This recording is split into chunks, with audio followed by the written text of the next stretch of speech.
একটু দেখে নেব ওয়েদার রিপোর্ট। কুয়াশার চাদরে ঢেকেছে বাংলা। দক্ষিণের জেলায় কুয়াশার দাপট বেশি, উত্তরে অপেক্ষাকৃত কম। বঙ্গোপসাগরের থেকে যে জেলা যত বেশি কাছে, সেখানে আজ সকালে কুয়াশার ঘনত্ব ততটাই বেশি।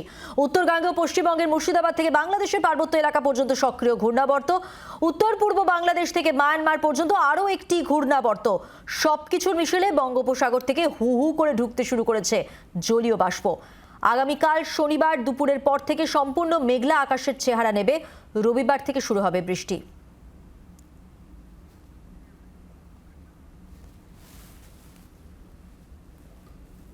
ঘন কুয়াশার চাদরে ঢেকে গেল কলকাতা। উপকূলের কোনো কোনো জেলাতে দৃশ্যমানতা একেবারে সকালের দিকে নেমে এলো 20 মিটারেরও নিচে। নিঃসন্দেহে আবহাওয়ার এই ভোলবদলের পূর্বাভাস আগে থেকেই ছিল।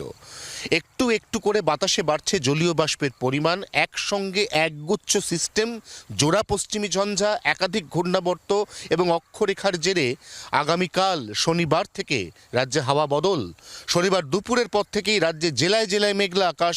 রবিবার থেকে শুরু হওয়া বৃষ্টি কোনো কোনো জেলায় এমনকি বুধ বৃহস্পতিবার পর্যন্তও চলতে পারে।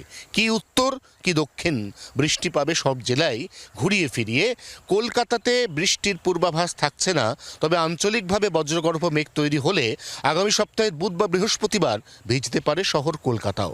বৃষ্টিপাতের সঙ্গে মুহুর্মুহু বজ্রপাত এবং শিলাবৃষ্টির সতর্কতা থাকছে। অতএব কৃষকদের বাড়তি সতর্কতা অবলম্বনের পরামর্শ দিচ্ছে আলিপুর আবহাওয়া দফতর। জি 24 ঘন্টার জন্য ক্যামেরায় অরিন্দমের সঙ্গে অয়ন, কলকাতা। বাংলার আওয়াজ, বাঙালির আবেগ, জি 24 ঘন্টা।